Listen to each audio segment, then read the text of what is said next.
Hola, soy David, y hoy vamos a adentrarnos en un caso verdaderamente perturbador. En la mañana del 22 de agosto de 2016, los habitantes de la pequeña localidad gallega de Apobra do Caramiñal se toparon con una escena angustiante. Mientras se dirigían a sus trabajos, notaron que las calles estaban tapizadas con carteles. Voluntarios los habían pegado por toda la ciudad, en ventanas, postes, paradas de autobús, muros. En ellos aparecía el rostro de una joven, Diana Quer López Pinel, de apenas 18 años. Diana tenía una apariencia que no pasaba desapercibida. Alta, delgada, con cabello negro y ojos marrones, su imagen transmitía una mezcla de fragilidad e intensidad. La noche anterior a su desaparición vestía shorts rosas, una camiseta, una sudadera blanca y zapatillas negras. Según la descripción, había salido de casa la noche del 21 de agosto. Desde entonces, nadie más volvió a verla. Su familia, junto a voluntarios y cuerpos especiales, no perdió ni un minuto. Comenzaron una búsqueda desesperada, recorriendo cada callejón, cada rincón del pueblo, con la esperanza de encontrar alguna pista que los guiara hasta Diana. Juan Carlos, el padre de Diana, se encontraba en Madrid cuando recibió la devastadora noticia. No tardó en actuar. Se puso en contacto con las autoridades para que rastrearan las últimas señales del móvil de su hija. También se dirigió a los medios locales, suplicando a la población que colaborara. Si saben algo, aunque sea mínimo, díganlo. La policía necesita su ayuda, imploró. Mientras tanto, la madre de Diana, al borde de la desesperación, daba declaraciones con la voz quebrada. Hacemos todo lo posible por encontrarla, pero no tenemos respuestas. En este momento, incluso el rumor más insignificante puede guiarnos a nuestra hija. Diana Quer López Pinel nació el 12 de agosto de 1998 en Madrid. Era hija de Diana López Pinel y Juan Carlos Quer, y tenía una hermana menor, Valeria. La familia, acomodada y conocida en ciertos círculos, parecía unida, pero en 2013 todo cambió. La separación de sus padres dejó una huella profunda en las hermanas. Ambas comenzaron a mostrar signos de depresión. Los conflictos por la atención de la madre eran constantes, aunque el padre procuraba mantener contacto durante las vacaciones. A pesar de todo, cada verano las hermanas, junto a su madre, se refugiaban en Apobra do Caramiñal, un pequeño pueblo costero de apenas 10.000 habitantes. Ese lugar, lleno de calma y belleza, se convirtió en su escape. El verano de 2016 no fue diferente. La familia había llegado como cada año para disfrutar de la tranquilidad de la costa gallega. El domingo, 21 de agosto, parecía otro día normal. Esa noche, alrededor de las 10 de la noche, Diana se acercó a su madre para avisarle que iría al Parque Valle Inclán para encontrarse con sus amigos y celebrar las fiestas de la Virgen del Carmen. El parque estaba cerca de la casa donde se alojaban, y no era la primera vez que Diana iba allí. Su madre, sin notar nada fuera de lo común, le dio permiso. Diana pasó la noche divirtiéndose entre risas, luces y el bullicio del pueblo en celebración. Pasadas varias horas, aproximadamente a las 2:30 de la madrugada, Diana se despidió de su grupo de amigos. Iba camino a casa cuando se encontró con un conocido, Pablo de Ariel, cerca de una pizzería que solía frecuentar. Conversaron brevemente, y luego se despidieron. Él fue la última persona que vio a Diana con vida. A la mañana siguiente, el 22 de agosto, la madre de Diana se despertó con un presentimiento oscuro. Eran las 8:30 y su hija no había regresado. Su teléfono estaba apagado, o fuera de cobertura. El silencio se volvió insoportable. La angustia se instaló en el hogar como una sombra pesada. María, la madre, sintió que algo no estaba bien desde el primer momento. Diana jamás pasaba la noche fuera sin avisar. Su ausencia no tenía explicación. Con cada minuto que pasaba, el miedo se convertía en desesperación. La sensación de que algo terrible había ocurrido se apoderaba de todos. Comenzó la movilización. La familia contactó a amigos, conocidos, incluso a personas que estaban esa noche en el parque. Nadie sabía nada. Nadie la había visto después de las 2:30. Mientras el pueblo se llenaba de rumores y especulaciones, el dolor de la familia crecía. Valeria, la hermana menor, se mantenía en silencio, observando a su madre deshacerse en llanto y a su padre moverse entre autoridades, periodistas y voluntarios. La incertidumbre se volvió insoportable. Las horas parecían eternas. ¿Dónde estaba Diana? ¿Qué le había pasado en ese corto trayecto de regreso a casa? ¿Quién pudo habérsela llevado? ¿Y por qué? Las autoridades comenzaron a trabajar con rapidez. Establecieron una línea de tiempo, revisaron cámaras de seguridad, intentaron triangular la última señal del móvil de Diana. El silencio tecnológico era alarmante. Desde las 2:40 de la mañana, no había rastro de actividad. Las esperanzas de que se tratara de una simple desaparición voluntaria comenzaban a desvanecerse. El caso tomaba otro cariz, uno más oscuro, más siniestro. La tranquilidad de Apobra do Caramiñal se rompía en 1000 pedazos. La noticia se esparció como pólvora por toda Galicia y luego por el resto del país. Diana ya no era solo una joven desaparecida. Se convertía en símbolo de angustia y dolor para miles de familias. Los medios comenzaron a cubrir el caso con intensidad. La presión pública crecía. Pero, pese a la visibilidad, las respuestas seguían sin aparecer. ¿Cómo era posible que una chica pudiera desaparecer en un pueblo tan pequeño, rodeada de gente, sin que nadie viera nada? Al notar que algo andaba mal, María López Pinel no esperó ni un segundo más. Llamó inmediatamente a la policía y denunció la desaparición de su hija. A pesar del historial emocional marcado por el divorcio de sus padres, Diana no presentaba signos graves de problemas psicológicos. Su conducta era estable, y nada indicaba que pudiera haber tomado la decisión de marcharse por su cuenta. La desaparición abrupta, sin dejar rastro, encendió todas las alarmas. Desde el primer momento, los investigadores se enfrentaron a un misterio lleno de vacíos, contradicciones y un profundo desconcierto. ¿Qué había ocurrido realmente esa noche? La primera pista concreta surgió del teléfono de Diana. Sus últimos mensajes, enviados por WhatsApp a una amiga de Madrid, revelaban un detalle escalofriante. Hablaba de un hombre desconocido que la seguía, gritándole frases incoherentes que la pusieron nerviosa. Esos mensajes, angustiosos, fueron la última comunicación de Diana. Aunque los textos enviados por su amiga aparecieron como leídos, ya no hubo respuesta. Silencio total. Al día siguiente, la policía comenzó a recorrer el camino que ella debía haber tomado de regreso a casa. A lo largo de esa ruta, hallaron una goma de cabello negra, idéntica a la que llevaba Diana esa noche. Fue lo único encontrado en el lugar. Ni rastro de su ropa, su teléfono o cualquier otro objeto personal. El entorno donde desapareció era poco transitado. No había cámaras de seguridad, las farolas apenas iluminaban el asfalto, y solo se alzaban algunos garajes viejos y una discoteca abandonada llamada Boomerang. Testigos aseguraron haber visto a Diana subir a un coche en compañía de 3 hombres, y que luego se cambió a otro vehículo que se alejó del puerto. Sin embargo, ninguna de esas declaraciones pudo confirmarse. Con tan poca evidencia, la policía manejó 2 hipótesis principales. La primera, que Diana fue secuestrada por alguien que conocía. La segunda, que cayó víctima de un atacante desconocido, quizás un depredador solitario. Su madre incluso planteó una tercera posibilidad, que su hija hubiera sido llevada por mar, a bordo de alguna embarcación. La situación se volvía más confusa conforme surgían nuevos detalles. El exnovio de Diana comentó a la policía que ella había conocido a un joven de origen marroquí con quien habría comprado hachís. Esa información, lejos de ayudar, enturbió aún más el panorama. Algunos medios anunciaron que la ropa de Diana había sido encontrada, pero la madre desmintió categóricamente esa versión. Ninguna prenda suya había aparecido. Además, su tarjeta bancaria y su identificación seguían en la casa. Diana no habría huido dejando todo atrás. Cada elemento reforzaba la hipótesis de un acto forzado. Y sin embargo, el caso se volvía más y más enigmático. La prensa no tardó en destapar un dato que agitó aún más las aguas. Días antes de su desaparición, Diana y su madre habrían tenido una discusión fuerte. Algunos medios hablaron incluso de una crisis nerviosa que habría requerido atención médica. Se supo también que su hermana menor, Valeria, fue hospitalizada por un cuadro similar.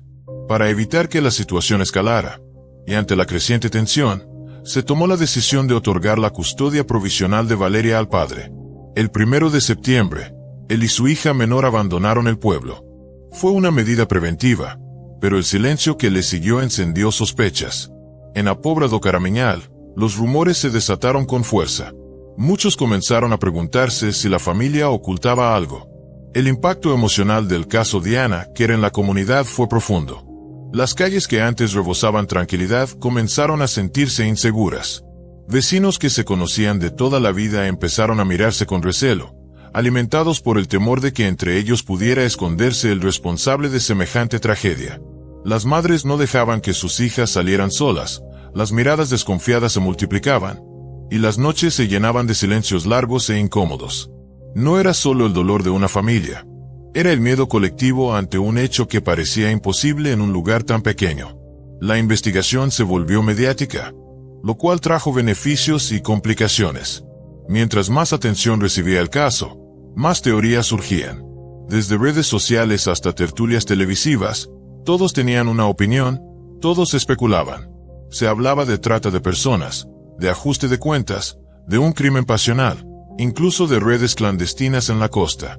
La policía tuvo que dedicar recursos no solo a la búsqueda, sino también a desmentir falsos rumores.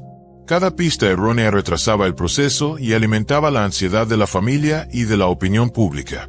En medio de esa tormenta de conjeturas, una verdad se mantenía firme. Diana Kerr no desapareció voluntariamente. Algo o alguien truncó su regreso a casa aquella madrugada. Alguien logró borrar sus pasos con una precisión escalofriante. El caso se convirtió en una sombra que pesaba sobre toda Galicia, una herida abierta que no cerraba. La búsqueda de Diana ya no era solo una operación policial, era una carrera contra el tiempo, una lucha contra el olvido, y una súplica por justicia que resonaba en cada rincón del país. El hogar era un lugar común para las hermanas, especialmente para Valeria, la menor, que entonces tenía apenas 16 años. La convivencia con su madre, sin embargo, estaba marcada por tensiones frecuentes. Las discusiones eran parte del día a día, y las diferencias generacionales y emocionales hacían que la armonía familiar se rompiera con facilidad. Cuando la noticia de la desaparición se hizo pública, surgió una pregunta inevitable: si Diana ya se había ausentado antes por voluntad propia. ¿Por qué su madre reaccionó con tanto pánico aquella madrugada? ¿Qué sabía ella que el resto del mundo aún ignoraba? El 31 de agosto, los padres de Diana no se presentaron a una entrevista programada con los medios. Iban a ofrecer nuevos detalles sobre la investigación. Su ausencia generó más preguntas que respuestas. El abogado de la familia explicó que ambos estaban devastados, emocionalmente quebrados ante la posibilidad de no volver a ver a su hija. El 11 de septiembre, el periódico El Mundo publicó un artículo que arrojó nueva luz sobre la vida privada de los Kerr. En él se afirmaba que las declaraciones de la madre, quien aseguraba que Diana no sufría trastornos mentales, se contradecían con los hechos. En abril de ese mismo año, Diana había desaparecido durante 3 días y su madre no denunció el hecho ante la policía. Diana solía apagar el teléfono para hacerla enojar y había llegado a decir que ya no quería vivir con ella. Las cartas intercambiadas entre Diana y Valeria también salieron a la luz. En ellas, se revelaban profundas heridas emocionales. Las hermanas estaban claramente atravesando momentos oscuros, aisladas, dolidas, incomprendidas. Valeria, de hecho, había sido hospitalizada en varias ocasiones durante el año anterior. En una de esas ocasiones, se le tuvo que hacer un lavado de estómago debido a una sobredosis de medicamentos recetados. Ante la falta de avances en la investigación por la desaparición de Diana, las autoridades decidieron abrir una causa paralela por un posible caso de abuso hacia la hija menor del matrimonio, Valeria. El caso tomaba así una dimensión más compleja, donde los límites entre víctima y entorno familiar comenzaban a difuminarse. Mientras tanto, la investigación por la desaparición de Diana seguía activa. Los peritos incautaron objetos personales de la joven: su cepillo de dientes, un peine, su computadora portátil, un diario íntimo y algunos medicamentos que le habían sido recetados. Todo fue sometido a un análisis detallado. La policía también comenzó a interrogar a personas cercanas a Diana, incluido un joven de origen marroquí con quien ella habría tenido un breve romance. Sin embargo, ninguna de estas acciones ofreció pistas concretas. Los agentes extendieron su búsqueda a las zonas montañosas, ríos, lagos y bosques cercanos al sitio donde se le vio por última vez. Pero los resultados seguían siendo desalentadores. Según las investigaciones, Diana habría desaparecido cerca de las 3 de la madrugada. La última señal de su teléfono móvil fue registrada en la zona de Taragoña, a unos 13 kilómetros de donde se hospedaba la familia. 72 días después de su desaparición, el caso seguía sin resolverse. La única pista física seguía siendo la goma de cabello encontrada en la carretera. Pero entonces surgió un giro inesperado.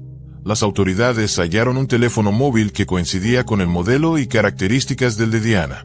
Su padre confirmó que, en efecto, era el celular de su hija. Aunque el hallazgo renovó las esperanzas, tampoco aportó datos determinantes. Aún más inquietante fue lo que ocurrió 2 meses después. De pronto, el perfil de Facebook de Diana volvió a estar activo. Familiares y amigos lo notaron de inmediato y alertaron a la policía, enviando capturas de pantalla como prueba. Se descubrió que se había usado la opción de recuperación de contraseña, lo cual evitaba tener que introducir las credenciales de acceso. 2 teorías surgieron: que Diana hubiese olvidado su contraseña e intentara recuperarla, o que quien la hubiera retenido estuviera intentando acceder a su cuenta. Sin embargo, esta pista también se esfumó sin arrojar conclusiones claras. El teléfono, pieza clave en la investigación, se convirtió en un enigma más. Su análisis no reveló ni una sola pista que condujera a la verdad. Finalmente, el 10 de noviembre de 2016, se logró identificar al conductor del vehículo en el que supuestamente Diana fue vista por última vez. El hombre ya tenía antecedentes. Había sido arrestado anteriormente por cargos relacionados con tráfico de personas. Lo más alarmante fue descubrir que esta información se había mantenido en secreto durante todo el tiempo que duró la búsqueda. Las autoridades habían guardado silencio sobre su implicación, desatando aún más teorías, sospechas y temores. A medida que pasaban los días, la comunidad comenzaba a resignarse ante un caso que parecía destinado a quedar sin resolver. Los rostros de Diana seguían colgados en postes y vitrinas, como ecos de una esperanza que se desvanecía con el tiempo. Pero las preguntas persistían. ¿Qué pasó aquella madrugada en esa carretera solitaria? ¿Quién se llevó a Diana y por qué? ¿Por qué alguien con un historial delictivo pudo pasar desapercibido tanto tiempo? Las respuestas seguían siendo un misterio enterrado en la oscuridad. El silencio de las autoridades sobre la identidad del conductor generó un profundo malestar entre los vecinos y la opinión pública. ¿Fue negligencia, encubrimiento, o simplemente una estrategia para proteger la investigación? Las redes sociales ardían con teorías que iban desde conspiraciones políticas hasta redes de explotación sexual. Pero en medio del ruido, la familia Kerr seguía sumida en el dolor, aferrándose a cualquier indicio, por más pequeño que fuera, que les diera un poco de claridad sobre el destino de su hija. Mientras la verdad seguía oculta, cada detalle del pasado de Diana cobraba peso: sus peleas con la madre, sus ausencias previas, su relación con personas poco confiables. Todo parecía formar parte de un rompecabezas donde faltaban demasiadas piezas. Y sin embargo, lo único cierto era esto: una joven de 18 años desapareció sin dejar rastro, y hasta ese momento, nadie había podido explicar cómo, ni por qué. Durante mucho tiempo, con el fin de no entorpecer la investigación, se mantuvo en secreto la identidad del principal sospechoso. Su esposa lo había protegido con una coartada. Afirmó que él estuvo con ella toda la noche en que Diana desapareció. Esta declaración lo excluyó de la lista de sospechosos y permitió que continuara con su vida sin mayores consecuencias. Sin embargo, todo cambió la noche del 25 de diciembre de 2017, cuando ocurrió un incidente que sería determinante para resolver el caso. Una joven fue atacada en plena calle por un hombre que le exigía el teléfono celular mientras la amenazaba con un arma. Aterrada, la víctima gritó con desesperación, y fue gracias a la intervención de una pareja que pasaba por el lugar que logró escapar. El agresor intentaba forzarla a subir a su coche cuando fue interrumpido. En estado de shock, la joven acudió de inmediato a la policía, entregando tanto la descripción física del atacante como el número de matrícula del vehículo. A la mañana siguiente, los agentes arrestaron a José Enrique Abuingay, alias El Chicle, de 41 años. Su nombre no era nuevo para las autoridades. En 2016, había sido detenido bajo sospecha en el caso de Diana Kerr, pero fue liberado después de que su esposa lo respaldara con una supuesta coartada. Ante las nuevas circunstancias, la policía volvió a interrogar tanto al sospechoso como a su esposa. Fue entonces cuando la mujer rompió el silencio y confesó que había mentido. Esa noche, en realidad, su marido no estuvo con ella. Había salido y no regresó hasta las 4 de la madrugada. Enfrentado con esta revelación, José Enrique se vio acorralado y cambió su versión inicial. Primero declaró que había atropellado accidentalmente a Diana y que, por miedo a las consecuencias, decidió deshacerse del cuerpo. Pero más tarde, tras una nueva ronda de interrogatorios, confesó la verdad. Secuestró a Diana, intentó agredirla sexualmente. Al no conseguirlo, la estranguló. Según su testimonio, aquella madrugada estaba en la costa buscando gasolina en coches abandonados cuando vio a Diana sola. Aprovechó la oscuridad y la vulnerabilidad del momento para interceptarla. El crimen fue brutal. No fue un accidente ni un arrebato impulsivo. Fue un acto premeditado y cobarde. Esta confesión no solo cerró un ciclo de incertidumbre, sino que también estremeció a todo un país. La desaparición de Diana Quer López Pinel, que había sido un misterio angustiante por más de 500 días, fue finalmente esclarecida. Lo que se confirmó fue un crimen atroz, cometido por un depredador que ya había mostrado signos de violencia antes. Durante esos largos meses de búsqueda, la familia de Diana vivió un calvario. La presión mediática fue constante, las especulaciones, crueles. Muchas veces, las sospechas injustas se dirigieron hacia los propios padres, lo cual no solo dificultó la investigación, sino que desgastó emocionalmente a quienes más sufrían. Pero a pesar de todo, gracias a la perseverancia de los investigadores y al valiente testimonio de la segunda víctima que sobrevivió al intento de secuestro, se logró detener al verdadero culpable. Diana, esa joven llena de luz y vitalidad, cayó en el camino de un hombre violento. Su historia conmovió al país entero y dejó una marca imborrable. El caso de Diana nos recuerda lo frágil que puede ser la vida y la necesidad urgente de actuar colectivamente contra la violencia. Nadie está exento de caer en manos de un criminal, y solo a través del compromiso de la sociedad se pueden cerrar las puertas a la impunidad. Por desgracia, durante un largo tiempo, el asesino se negó a revelar dónde había escondido el cuerpo de Diana. Pero finalmente, en enero de 2018, tras una intensa labor policial, se encontró su cadáver en el interior de un pozo, dentro de una nave industrial abandonada. Su familia, por fin, pudo despedirse y darle sepultura con dignidad. José Enrique Abuin fue juzgado por el asesinato de Diana Quer. El tribunal no tuvo dudas. Se trató de un crimen con alevosía, premeditación y ensañamiento. La sentencia fue clara. Prisión permanente revisable, la máxima condena contemplada por la ley española. Solo después de cumplir 35 años tras las rejas podrá optar por una revisión. Esta resolución representó un pequeño alivio para la familia Quer, aunque el vacío que dejó Diana jamás podrá ser llenado. Su rostro, su historia y su memoria siguen vivos en la conciencia colectiva de un país que aún llora su pérdida. Su caso ha quedado grabado como un símbolo del dolor, pero también de la justicia. Diana fue mucho más que una víctima. Fue una joven con sueños, con una vida por delante, truncada por la maldad de un hombre sin escrúpulos. Su caso sensibilizó a millones, generó debates sociales, cambios legislativos, y encendió una llama que sigue ardiendo en la lucha por proteger a quienes aún caminan por las mismas calles por las que ella transitó. La tragedia que rodeó su desaparición puso en evidencia las fallas del sistema, pero también demostró la capacidad de una sociedad unida para exigir justicia y no descansar hasta encontrar la verdad. Hola, soy David, y hoy vamos a adentrarnos juntos en otro caso terrible. La vida dentro de un orfanato no es sencilla. No hay rincones propios, no hay momentos de privacidad. Y si no sabes defenderte, eres presa fácil de los que llevan más tiempo encerrados. Amanda y Ana Mari Mseclure tuvieron algo más de suerte que otros. Cuando eres dos, la posibilidad de resistir aumenta. Además, los agresores juveniles del lugar solían enfocarse en quienes estaban solos. Las hermanas preferían mantenerse al margen, sin acercarse demasiado a nadie.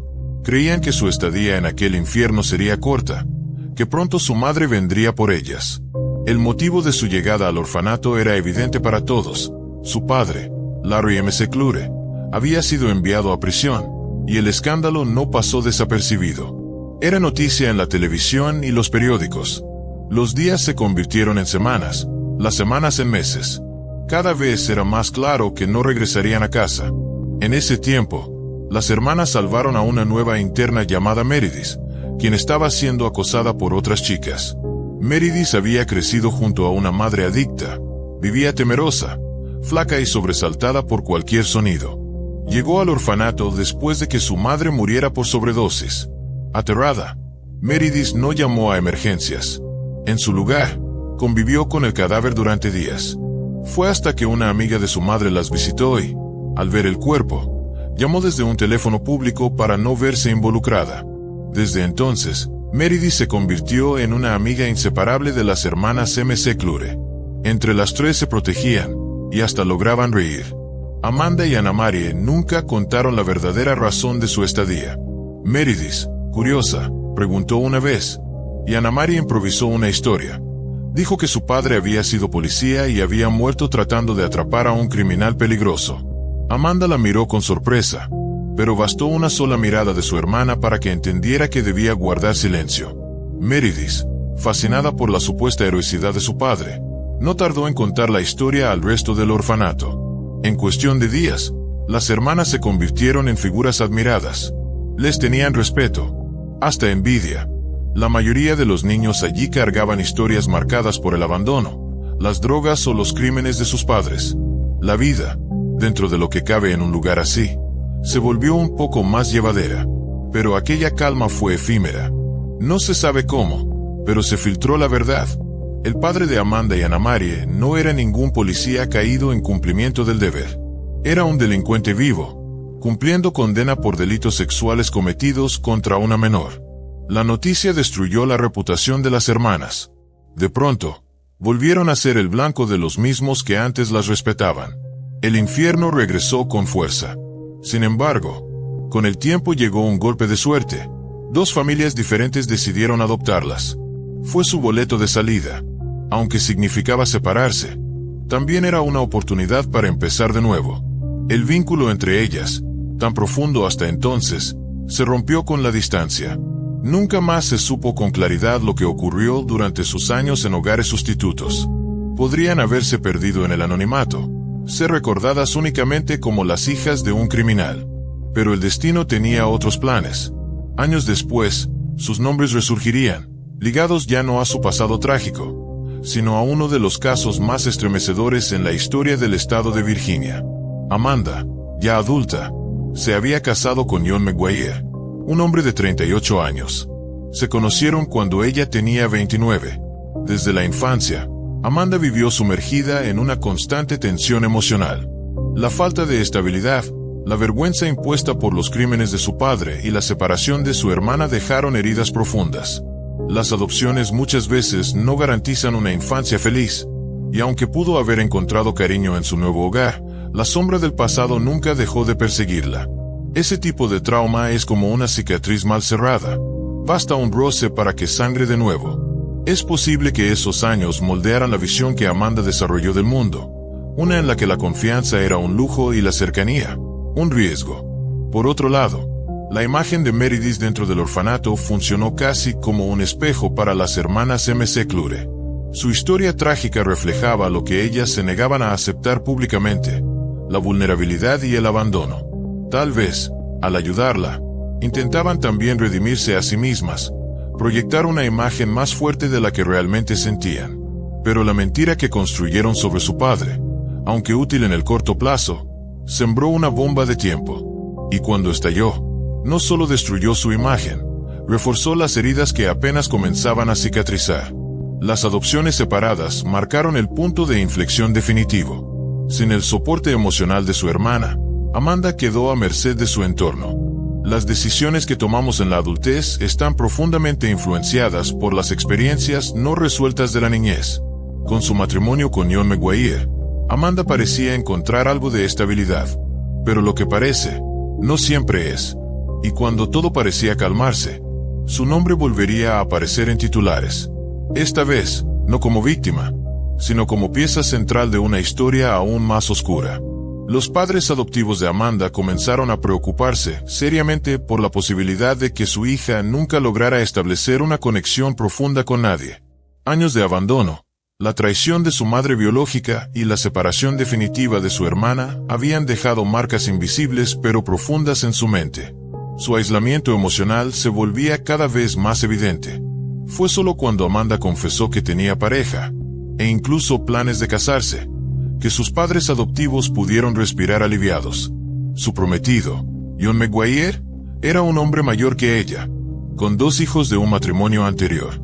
Parecía un hombre amable, alegre, sin resentimientos, incluso conservaba una buena relación con su exesposa. En contraste, Anna Marie nunca logró formar una familia propia.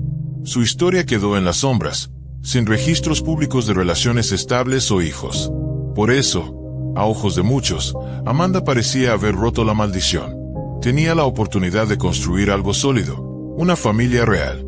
Por un tiempo, todo parecía estar bien. Pero las sombras del pasado no tardarían en regresar.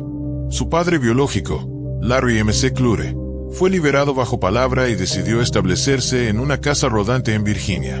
Sin perder tiempo, comenzó a buscar a sus hijas. El primer lugar que visitó fue el hogar de los padres adoptivos de Amanda, Glenn y Alex. Se presentó sin aviso, golpeó la puerta y pidió hablar. Larry estaba irreconocible. El rostro arrugado, las ojeras profundas, los movimientos extraños. No olía a alcohol, ni parecía estar ebrio en el sentido clásico, pero algo en él no estaba bien. Su presencia imponía incomodidad.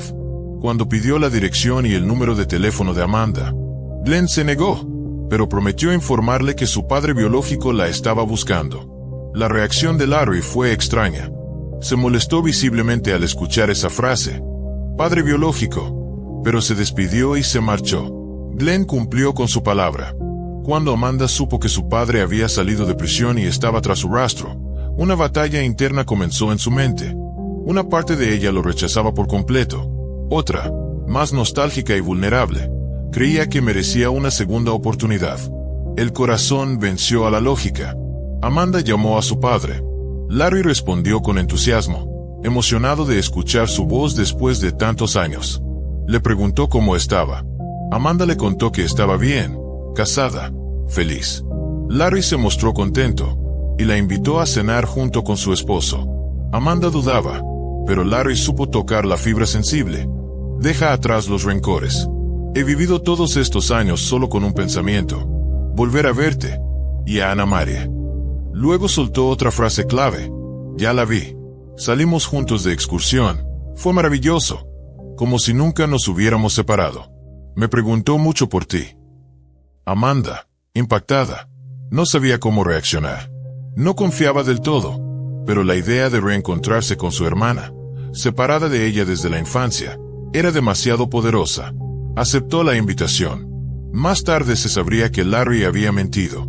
Anna Marie no vivía en Virginia, sino en Carolina del Norte, a casi 300 kilómetros de distancia, y no había tenido ningún contacto con él. Larry usó esa mentira para atraer a Amanda.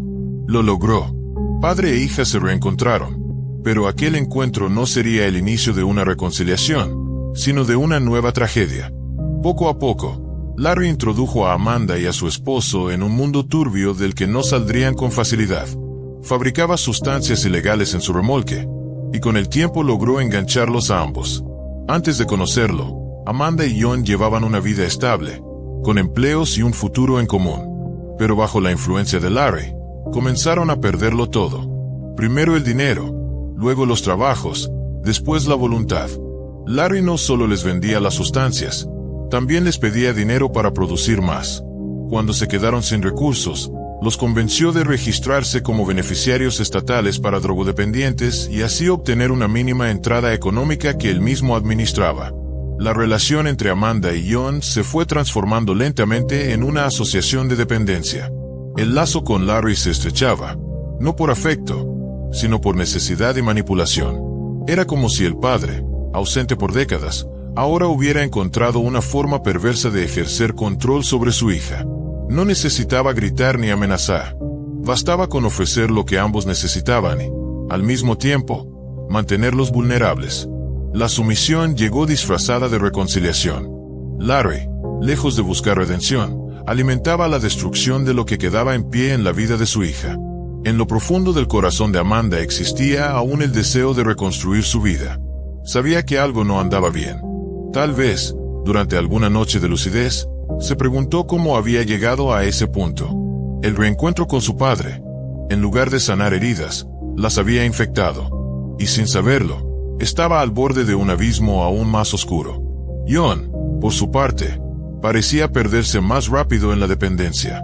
Había dejado de luchar, dejando todo en manos de un hombre que representaba el origen de todo el dolor en la vida de su esposa. Irónicamente, Larry se convirtió en el centro de su mundo. Las señales de alerta estaban por todas partes, pero nadie las vio a tiempo. El entorno, desde fuera, parecía normal. Una pareja joven, un suegro retirado que vivía cerca, encuentros esporádicos, conversaciones triviales. Pero puertas adentro, la historia se descomponía. La presión económica, el deterioro emocional, la codependencia, todo se acumulaba como una bomba lista para estallar. A veces, los lazos de sangre no son garantía de amor. En ocasiones, son cadenas invisibles que arrastran generaciones enteras a repetir la tragedia. Amanda y Jon no lo sabían aún, pero estaban entrando al capítulo más oscuro de su historia. La ayuda estatal que Amanda y Jon comenzaron a recibir apenas llegaba a $180, una cantidad irrisoria, insuficiente para costear las sustancias que ahora necesitaban desesperadamente. En ese momento es cuando Anna-Marie reaparece en la historia.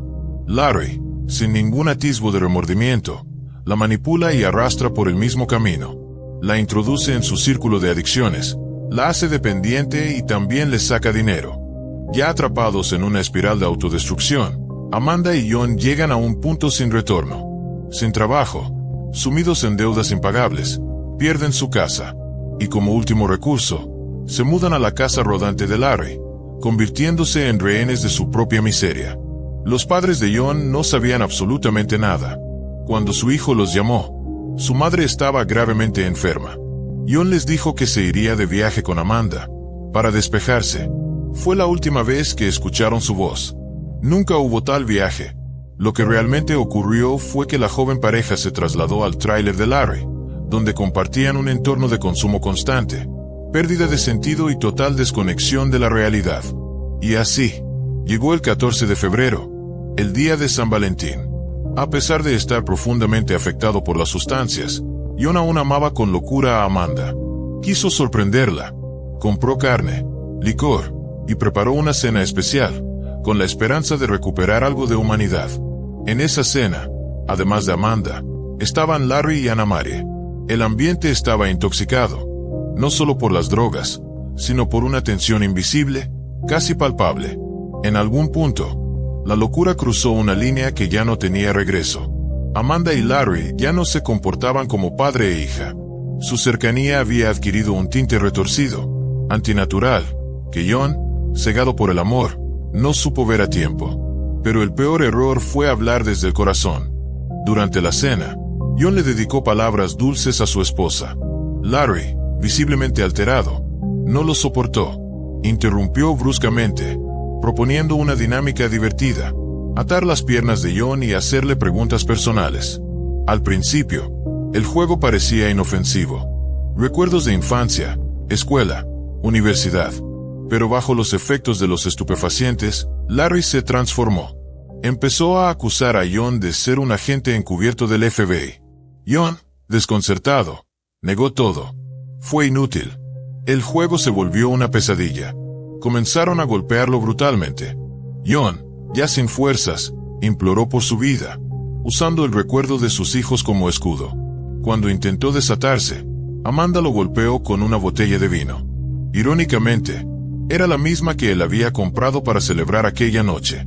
Durante 2 días, lo torturaron, lo golpearon, lo humillaron, y seguían consumiendo drogas mientras lo hacían. Finalmente, cuando ya no quedaba más de qué alimentarse, Amanda tomó una bolsa negra y la ató alrededor del cuello de Jon, apretando hasta que dejó de respirar. Enterraron su cuerpo en el patio trasero. Pero la locura no se detuvo ahí. Ese mismo día, Larry y Amanda celebraron su compromiso. Padre e hija. En un acto delirante, brindaron con alcohol y psicotrópicos. En su mente distorsionada, aquello parecía un nuevo comienzo. Pero la demencia solo se intensificó. 3 días después, ambos comenzaron a alucinar. Veían el rostro de John, escuchaban sirenas policiales, y juraban que la tierra del entierro se movía, como si John hubiera regresado de entre los muertos para delatarlos.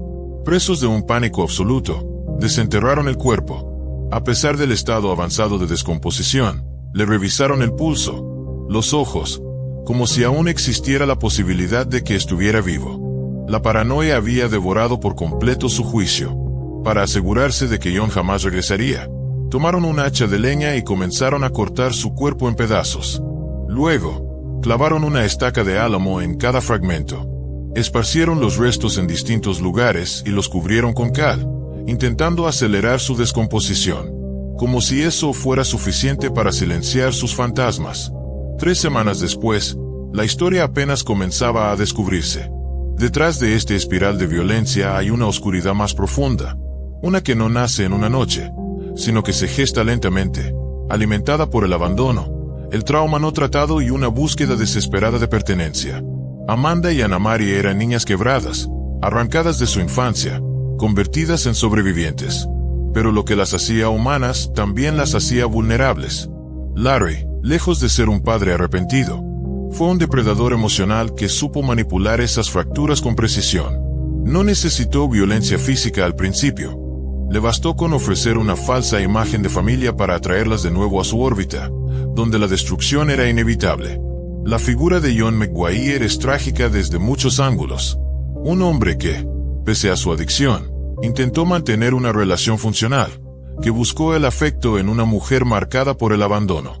La noche de San Valentín debía ser una celebración del amor, pero terminó convertida en un acto ritual de locura. John fue víctima de algo que nunca comprendió del todo.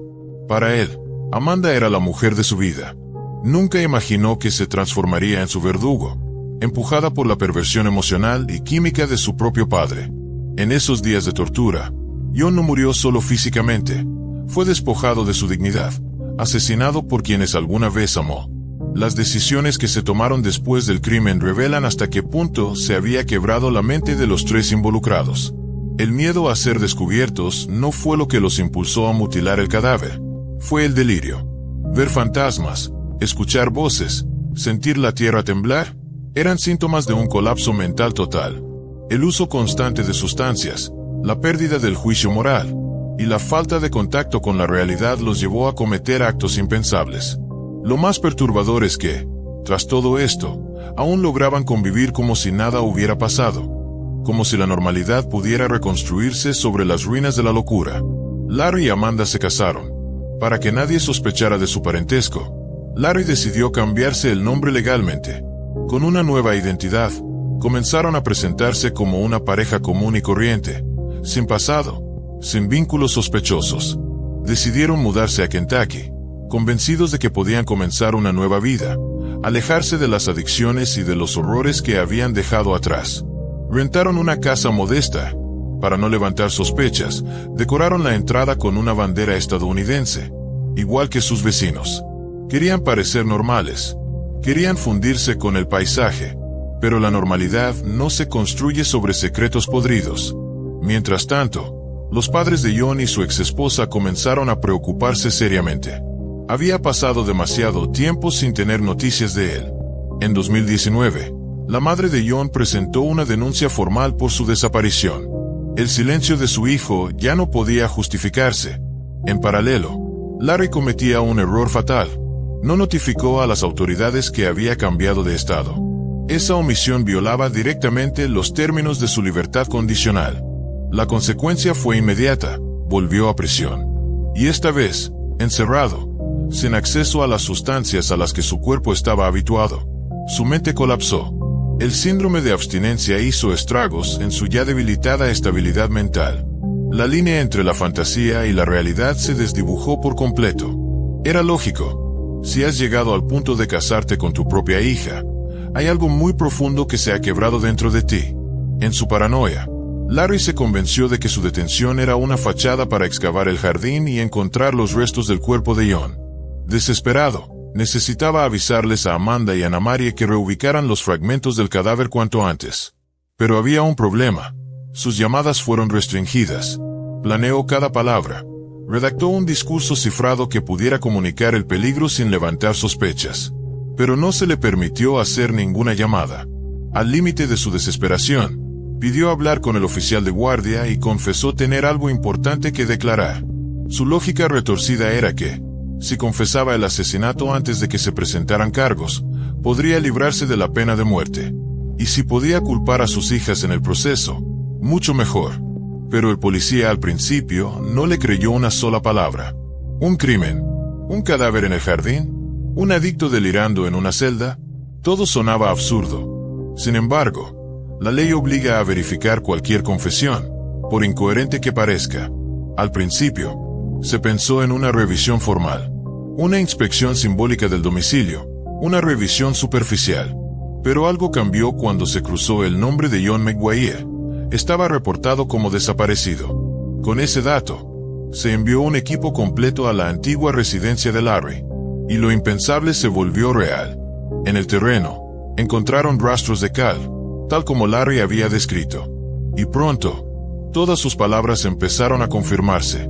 Amanda y Anna Marie fueron arrestadas de inmediato. La verdad se había liberado. El impacto fue demoledor. Las hermanas no podían creer lo que estaba ocurriendo. El hombre que las había arrastrado a una vida de caos, que se había convertido en padre, suegro y esposo, ahora las traicionaba de la manera más brutal. Larry declaró que él solo era un testigo, un inocente atrapado en medio de la locura de sus hijas. Cada miembro de la familia intentó salvarse. Cada uno buscó su propia versión de los hechos, como si eso pudiera borrar lo que ya había sucedido. Pero la realidad era demasiado monstruosa para esconderla bajo declaraciones confusas. Para la familia de John, la tragedia alcanzó un nivel aún más doloroso.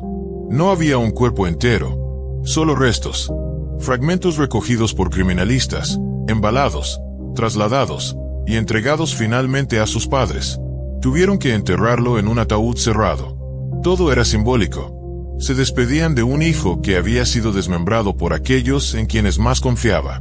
John siempre fue descrito como un hombre amable, alegre, generoso. Y por eso, amigos de toda la vida no dudaron en ayudar. Unos ofrecieron dinero, otros gestionaron el traslado, algunos se encargaron de los detalles del funeral. Finalmente, John fue sepultado en una iglesia luterana, bajo un cielo que no conocía la paz que él merecía. Esta historia no solo revela un crimen, sino una cadena de traiciones, manipulaciones y desequilibrios mentales que estallaron sin control. La relación entre Larry y Amanda era una bomba de tiempo construida desde la infancia. Larry no solo fue un abusador, sino un arquitecto del horror. Moldeó las vidas de sus hijas para que giraran en torno a él, destruyendo cada posibilidad de escape emocional. La decisión de casarse, de reubicarse, de fingir una vida nueva, fue solo un intento torpe de esconder lo irreversible. Lo que habían hecho, lo que habían sido capaces de permitir, no podía disolverse colgando una bandera en la puerta. La reacción de las hermanas al descubrir que Larry las había incriminado fue mezcla de incredulidad y desesperación. Hasta ese momento, Amanda había sido prisionera de su padre, pero seguía viéndolo como alguien digno de amor. Su mente, fragmentada, había normalizado lo inaceptable. Anna Marie, arrastrada más tarde a este mundo, aún tenía una chispa de razón, pero ya era tarde. Ambas se convirtieron en piezas dentro de un rompecabezas macabro. En los interrogatorios, cada una ofrecía versiones distintas. La verdad parecía desvanecerse entre las grietas de la locura, como si el crimen nunca pudiera ser contado en una sola voz. El caso conmocionó a todo el estado. Los titulares hablaban de incesto, asesinato, tortura, desmembramiento. Pero lo más perturbador fue el retrato de una familia que, en vez de protegerse, se devoró desde adentro. El cuerpo de John se convirtió en evidencia, pero también en símbolo de lo que ocurre cuando el trauma, la adicción y la enfermedad mental se combinan en un ambiente sin contención. Para quienes lo amaron, la herida sigue abierta, pero su entierro fue, al menos, un acto de dignidad, un intento de devolverle humanidad a quien fue víctima del infierno más profundo. El 15 de febrero de 2019, justo un día después del día de San Valentín, alguien dentro de la familia McClure publicó un mensaje en Facebook en nombre de John. En él, Se decía que se iba de viaje por un largo tiempo y que no estaría disponible, pidiendo a sus amigos que no se preocuparan por su ausencia. A simple vista, parecía una simple notificación, pero en realidad era una mentira premeditada, diseñada para encubrir lo que ya tenían planeado: el asesinato. La familia sabía que John estaba sentenciado. Para ganar tiempo, construyeron una coartada digital que evitara levantar sospechas. A pesar de la brutalidad del crimen, durante el juicio, se sumó una pena adicional de 6 meses a la condena de Larry y Amanda, debido al matrimonio incestuoso que habían contraído. En ese estado, las uniones entre padre e hija son tipificadas como delito. Finalmente, comenzó el proceso judicial. Larry tomó la palabra. Su discurso fue una mezcla de falsa humildad, manipulación emocional y cinismo. He sentido remordimiento por mis hijas casi toda mi vida, dijo. Sí. Cometí un crimen que las llevó al orfanato.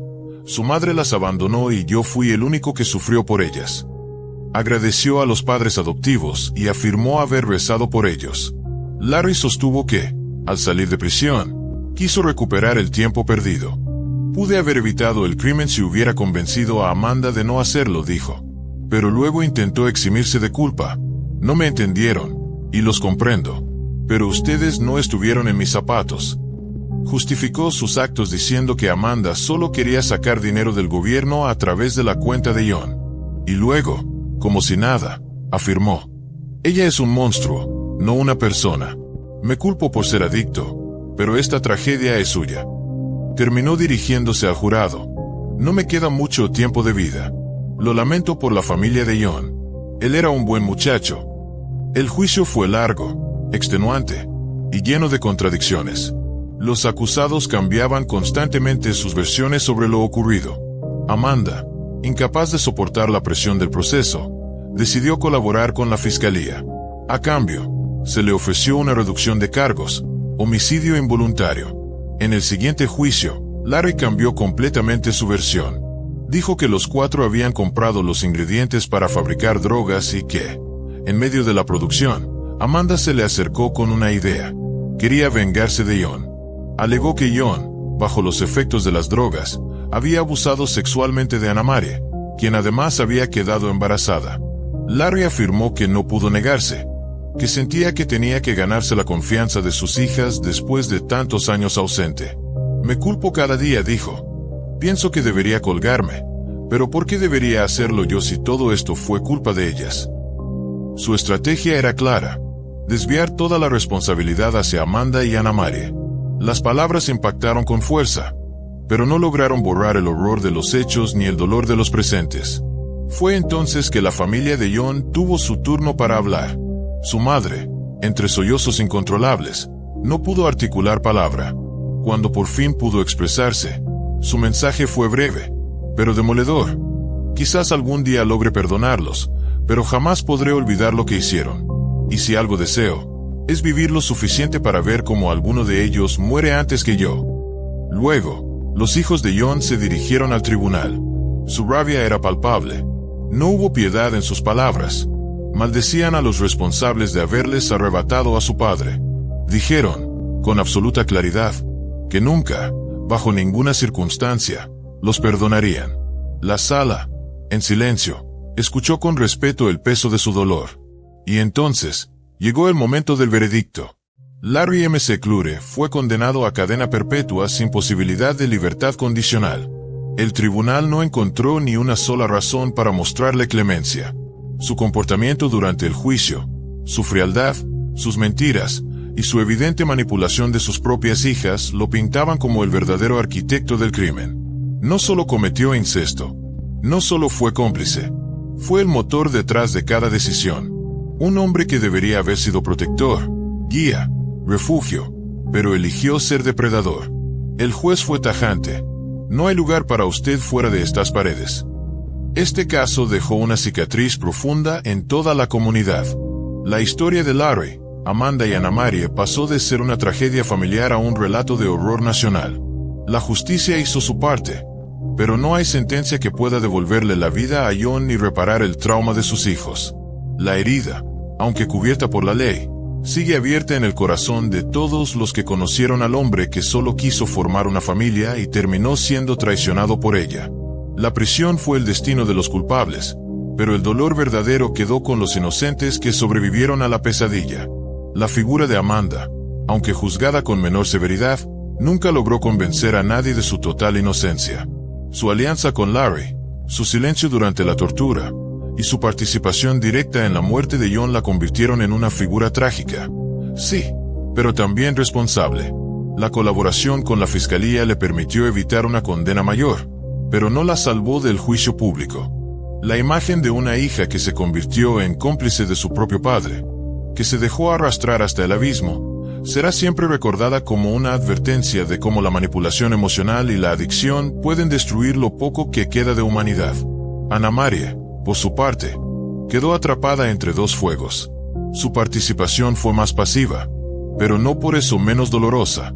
Su testimonio, fragmentado y contradictorio, mostraba a una mujer quebrada, incapaz de tomar decisiones por sí misma. Las secuelas del abuso infantil, la separación de su hermana y la reaparición de su padre en sus vidas la colocaron en una posición vulnerable.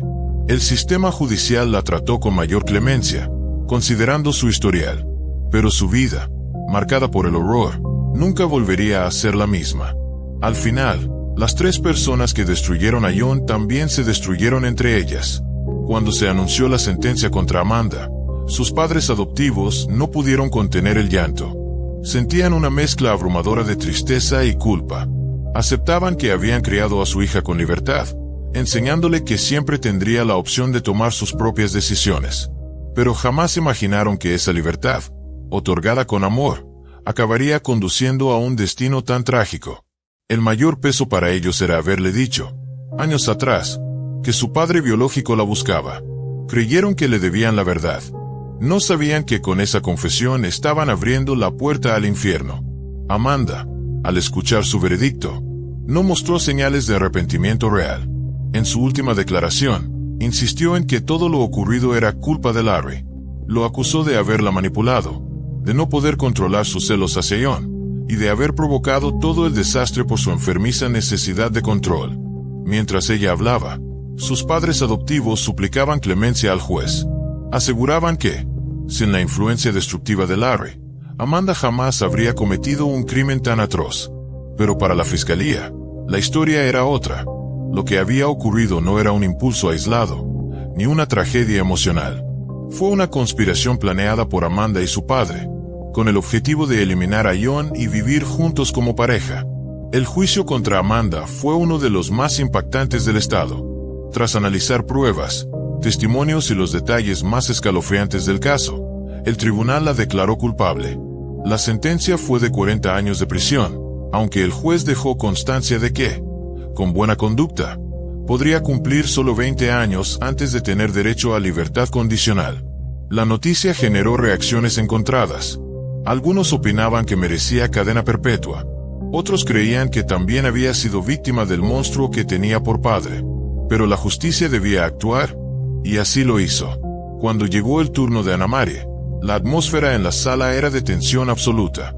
Su defensa intentó mostrarla como una víctima secundaria, como alguien atrapado entre el miedo y la lealtad a su hermana. Anna Maria aseguró que nunca estuvo de acuerdo con el asesinato de John, pero que fue forzada a seguir adelante por las amenazas y manipulaciones constantes de Amanda y Larry. Dijo que fue testigo del matrimonio entre padre e hija, solo por temor a ser la próxima víctima, que no celebró nada, que cada día vivía con el miedo de no despertar. A pesar de su testimonio, el tribunal la encontró culpable. Su participación, aunque pasiva, fue decisiva en varios momentos clave del caso. Su silencio, su presencia, su aceptación de lo intolerable. Todo pesó. El veredicto fue claro: 40 años de prisión. No hubo espacio para reducciones. Su rol, aunque distinto al de Amanda y Larry, también había permitido que el crimen se concretara. Así, las tres piezas del rompecabezas oscuro quedaron finalmente tras las rejas. La historia cerraba su capítulo judicial, pero dejaba abierta una cicatriz imborrable en todos los involucrados. El caso MC Clure será recordado como uno de los más retorcidos y perturbadores en la historia reciente. No solo por la brutalidad del crimen, sino por la dinámica enfermiza de una familia marcada por la tragedia desde el inicio. Padres ausentes, adopciones forzadas, heridas emocionales que nunca sanaron, y un regreso lleno de promesas falsas. El resultado, un crimen inconcebible, y vidas destruidas. Para muchos, Amanda y Anna Marie fueron víctimas tanto como culpables. Pero lo cierto es que nadie, ni siquiera quienes las criaron con amor, logró evitar la catástrofe. Detrás de los barrotes, Amanda tendrá décadas para reflexionar sobre cada paso que la llevó hasta ese punto. Tal vez recuerde las sonrisas de su esposo, las oportunidades que dejó pasar, o los avisos que decidió ignorar.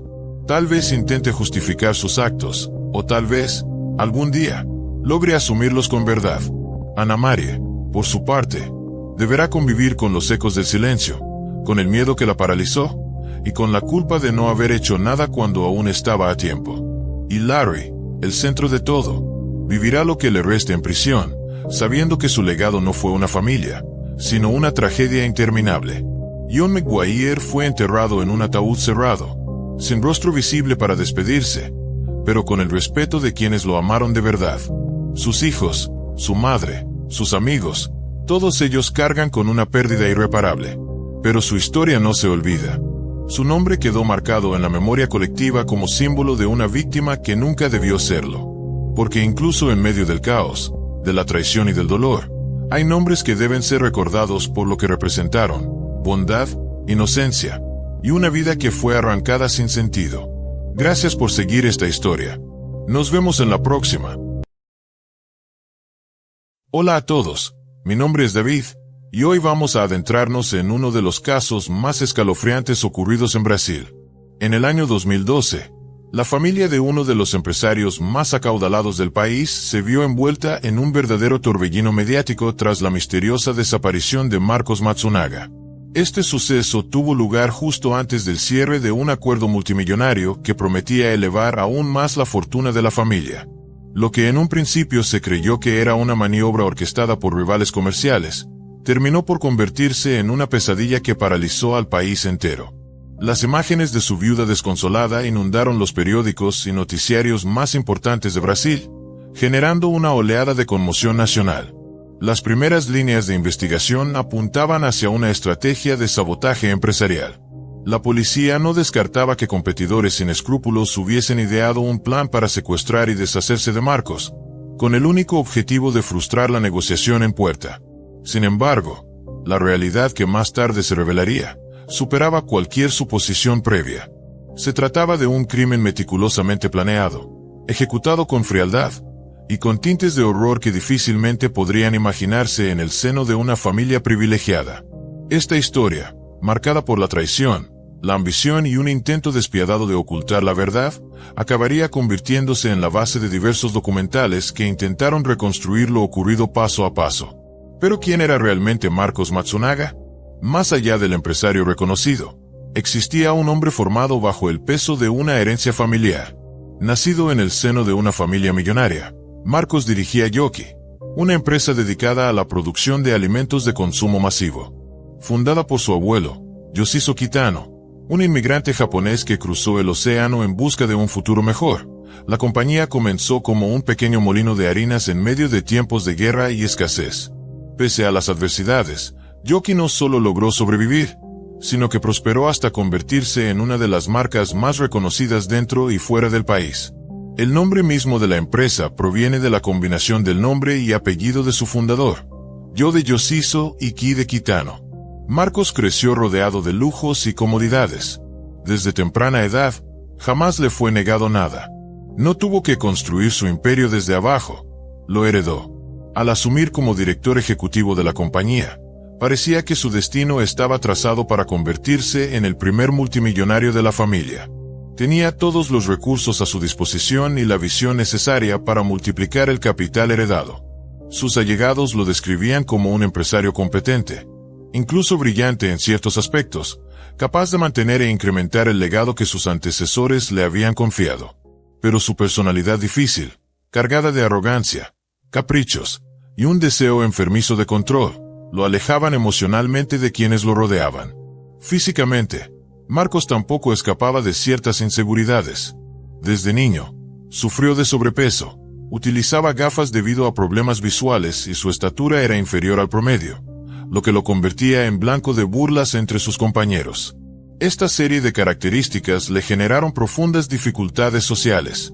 Nunca fue popular, ni entre sus pares ni entre las mujeres. A pesar de su fortuna, no lograba entablar relaciones duraderas. Las pocas citas que tenía rara vez pasaban de un par de encuentros. Incluso su posición como heredero de una de las fortunas más grandes del país no bastaba para hacerlo un hombre deseado. Su carácter dominante y egoísta ahuyentaba a muchas.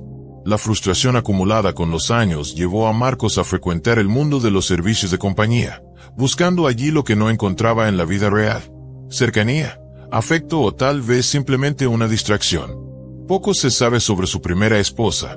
Los registros públicos apenas mencionan su existencia, pero todo indica que no hubo un gran amor detrás de ese matrimonio. Se trató más bien de una decisión tomada bajo presión familiar, quizás para calmar los rumores o consolidar una imagen pública estable. A pesar de las tensiones, el matrimonio duró algunos años, aunque ambos llegaron rápidamente al desencanto. En los círculos empresariales más exclusivos, el nombre de Marcos inspiraba respeto, pero también comentarios a puerta cerrada.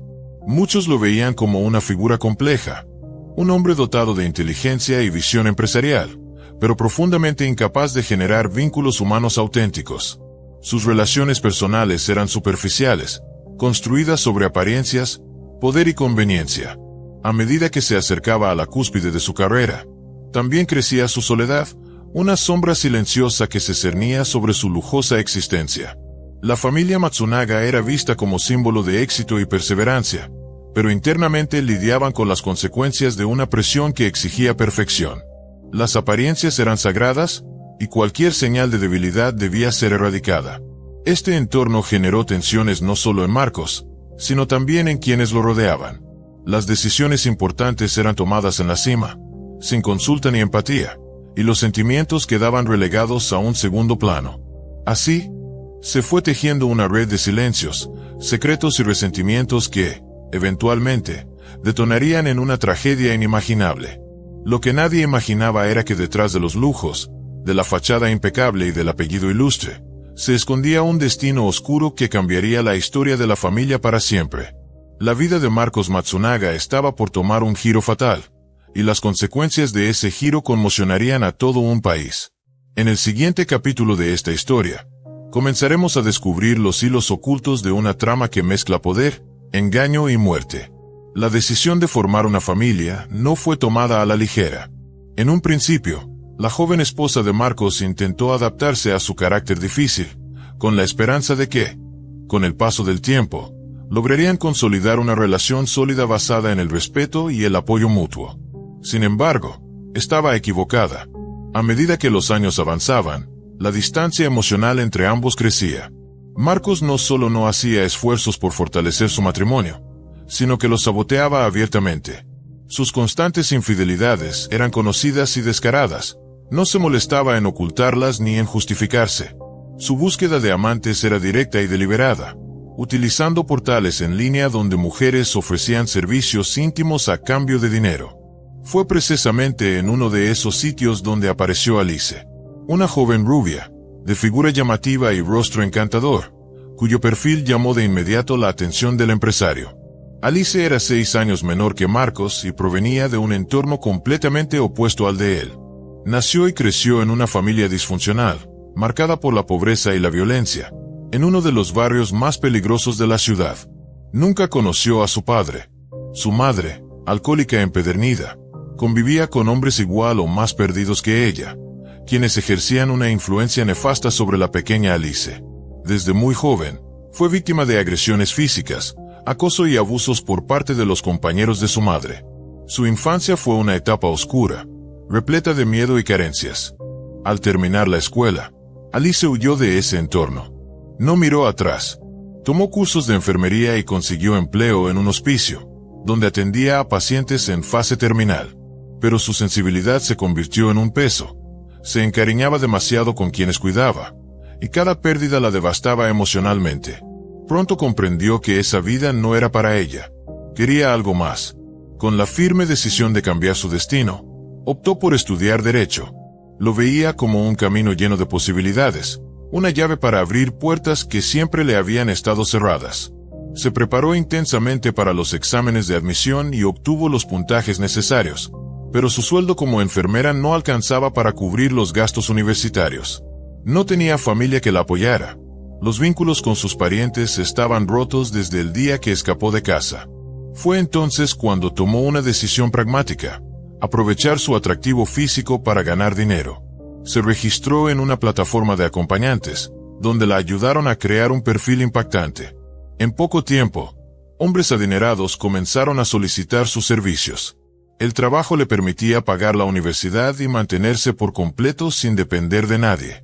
Aunque era plenamente consciente de la naturaleza de su ocupación, tenía un objetivo claro: abandonarlo en cuanto obtuviera su título y pudiera ejercer su profesión. Durante esa etapa conoció a Marcos Matsunaga, quien pronto se convirtió en uno de sus clientes frecuentes. Él era generoso con los regalos y la trataba con una deferencia inusual. No ocultaba sus encuentros con Alice, y ella sabía que era un hombre casado, aunque jamás imaginó que aquel empresario prominente llegaría a dejarlo todo por estar con ella. La historia de Alice parecía salida de un cuento moderno, una especie de Cenicienta brasileña. Una joven de origen humilde, marcada por la adversidad y la exclusión, conoce a un multimillonario que se obsesiona con ella al punto de transformar su vida por completo. Marcos se enamoró profundamente, casi hasta perder la razón. Lo que no queda claro es si Alice, con su astucia e inteligencia, influyó de alguna manera en este desenlace o si todo ocurrió por inercia emocional. 6 meses después del inicio de su relación, Marcos tomó una decisión radical. Solicitó el divorcio de su esposa y comenzó a presentar a Alice como su prometida, sin reservas ni remordimientos. La aparición de Alice en el círculo social de Marcos no fue bien recibida. Su pasado como escort no era un secreto para quienes la rodeaban, y muchas personas cercanas al empresario lo criticaron duramente por su decisión de legitimar aquella relación. No obstante, Marcos parecía ajeno a las opiniones externas. Para él, Alice representaba una nueva oportunidad, un escape emocional, incluso una redención personal. Quería empezar de cero y estaba dispuesto a sacrificar su reputación y el respeto de su entorno para lograrlo. Lo que él no podía prever era que esta historia de amor, nacida en las sombras, terminaría envolviéndose en una tragedia que estremecería al país entero. El paso de Alice al mundo de la alta sociedad no fue sencillo. Aunque se esforzaba por adaptarse a los nuevos códigos, las miradas de desprecio y los murmullos eran constantes. Sabía que muchos esperaban verla fracasar, que no le perdonaban su origen ni sus decisiones pasadas. Pero ella tenía una determinación férrea. Estudiaba con ahínco, asistía a eventos con Marcos y mantenía una imagen impecable. Quería demostrar que merecía el lugar que ahora ocupaba, no por compasión ni escándalo, sino por méritos propios. Pero en la intimidad, las tensiones comenzaban a crecer. La diferencia de mundos, de experiencias y de expectativas se volvía cada vez más evidente. A medida que la relación avanzaba, Marcos empezó a mostrar nuevamente su lado oscuro. El control, los celos y su necesidad constante de dominio resurgieron. Alice, que había idealizado la posibilidad de una vida plena junto a él, comenzó a sentirse atrapada. Ya no era solo la joven que buscaba un futuro mejor, sino la mujer que había apostado todo por una promesa que quizás nunca se cumpliría. La situación se tornaba cada vez más tensa, más frágil. Detrás de las sonrisas públicas y los regalos caros, una tormenta comenzaba a gestarse en silencio. Nadie imaginaba que aquel cuento de hadas terminaría bañado en sangre. Una de las razones principales por las que Marcos Matsunaga insistía en mantener en secreto el verdadero origen de su relación con Alice era la forma en que se conocieron y el tipo de vida que ella había llevado antes de entrar a su mundo. El empresario, preocupado por su reputación y por la imagen que proyectaba dentro de los círculos sociales más conservadores de Brasil, no quería que se supiera que había conocido a su futura esposa en una página de servicios de acompañamiento. Por eso, juntos idearon una historia más aceptable, una coincidencia casual en una cafetería. Repitieron esta versión una y otra vez, incluso ante los amigos más cercanos y los propios padres de Marcos, sin dar margen a sospechas. Sin embargo, dentro de la familia Matsunaga, la llegada de Alice no fue bien recibida. Los padres del empresario no eran ingenuos, Sospechaban que aquella joven de belleza llamativa y modales refinados había utilizado cada gramo de su encanto para conquistar a su hijo. A sus ojos, Alice era oportunista y calculadora. Aún así, cuando Marcos anunció su decisión de divorciarse de su primera esposa y casarse con Alice, no hubo objeciones abiertas. Nadie quiso enfrentarlo directamente. El empresario organizó una boda espectacular, vestido blanco, cientos de invitados, música en vivo y un pastel de varios pisos. Luego de la ceremonia, llevó a su nueva esposa a vivir a su enorme mansión, un símbolo del lujo que lo rodeaba. La casa de los Matsunaga era más que una residencia. Era una exhibición de riqueza y excentricidad. Marcos era un coleccionista apasionado de vinos raros y armas exóticas. En el sótano se encontraba una cava imponente, donde las botellas estaban organizadas meticulosamente por año y país de origen. Y en un cuarto secreto, protegido con cerraduras especiales, se albergaba su colección de armas, rifles antiguos, cuchillos de caza, espadas y pistolas. Cada pared estaba cubierta, del piso al techo, con ejemplares de distintas épocas y regiones. Además, la mansión estaba repleta de objetos de arte moderno, piezas antiguas y muebles lujosos. Todo estaba dispuesto de manera ostentosa, en una mezcla que a menudo rayaba en lo extravagante. Poco después de la boda, la pareja comenzó a planear tener un hijo. Intentaron por medios naturales, pero el embarazo no llegaba. Después de varios intentos fallidos, decidieron recurrir a la fecundación in vitro. Tampoco fue fácil. El proceso fue largo, costoso y emocionalmente agotador. Finalmente, el tratamiento tuvo éxito, y nació una niña. La llegada de su hija fue celebrada como un milagro. Ambos padres se volcaron completamente en la crianza de la pequeña, envolviéndola en una vida de amor, atención y lujos.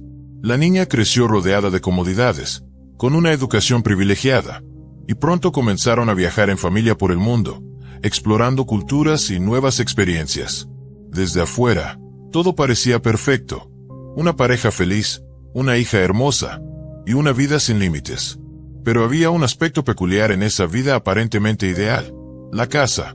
Esta afición, más que un pasatiempo, era una obsesión para Marcos.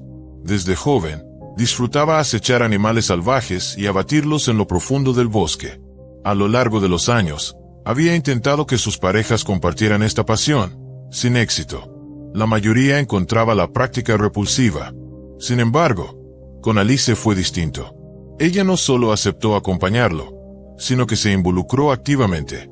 Muchos creen que lo hizo para complacer a Marcos, para demostrar que estaba dispuesta a hacer cualquier cosa por él. Comenzaron en campos de tiro, donde Alice aprendió a usar rifles, pistolas y escopetas. Luego pasaron a la caza real. Alice no mostraba remordimiento al matar animales. Para ella, era una especie de desafío, una competencia. O tú lo haces, o no lo haces. Esa frialdad impresionó a Marcos, quien se sentía fascinado al verla disparar, seguir rastros, esperar en silencio entre los árboles.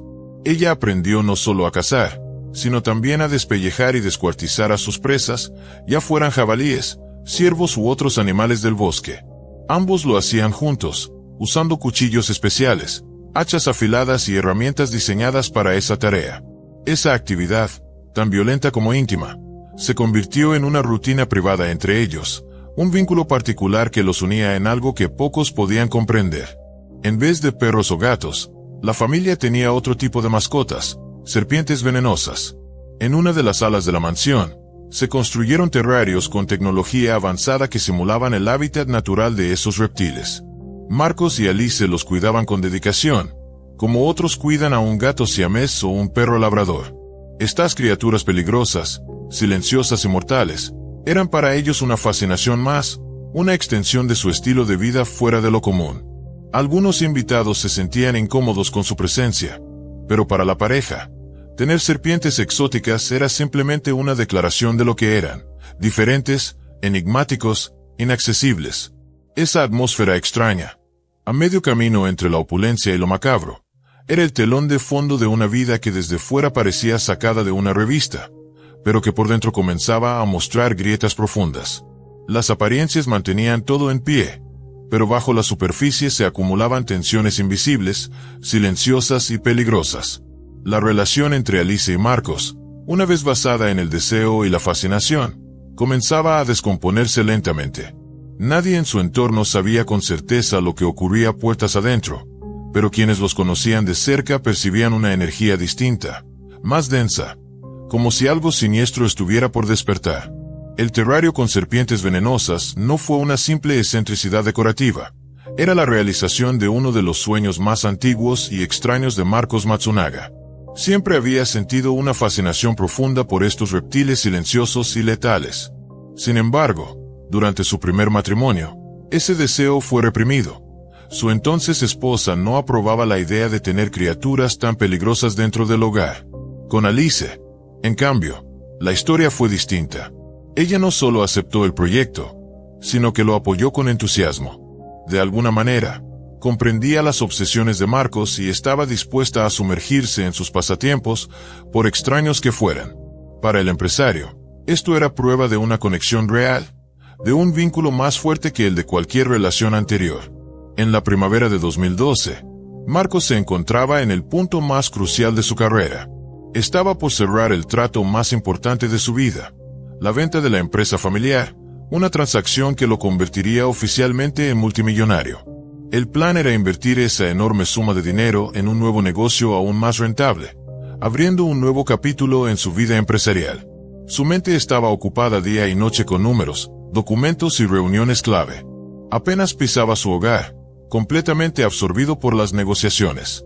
Por ello, él y Alice se mudaron temporalmente a un lujoso complejo residencial ubicado en el corazón financiero de la ciudad, muy cerca de las oficinas centrales de Yoki.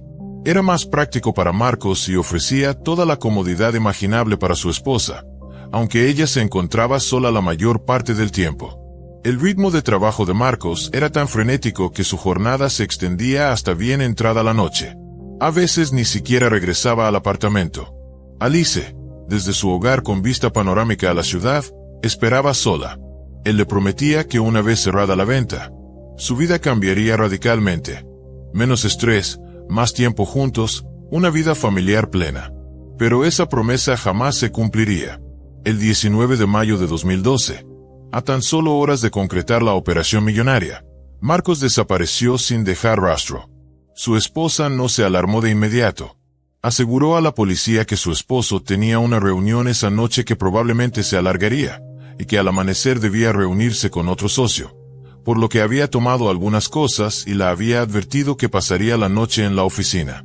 Fue solo al día siguiente, cuando Marcos no regresó ni respondió el teléfono, que Alice se preocupó y decidió reportar su desaparición. La policía actuó con rapidez. Confirmaron que el empresario no asistió ni a la reunión nocturna ni al encuentro crucial de la mañana siguiente, lo cual era altamente sospechoso. La primera hipótesis fue clara: un secuestro. Un hombre con tanto dinero y una operación en puerta que lo colocaría en la cima de su industria era un blanco perfecto. Las autoridades esperaban que la familia recibiera exigencias de rescate en cualquier momento. Pero pasaron las horas. Luego un día. Luego dos. Y no hubo ninguna comunicación. El silencio fue como una losa que empezó a aplastar la esperanza. Las probabilidades de encontrar a Marcos con vida se desvanecían rápidamente. Los investigadores, mientras tanto, no se quedaban de brazos cruzados. Interrogaron a familiares, colegas, socios y amistades.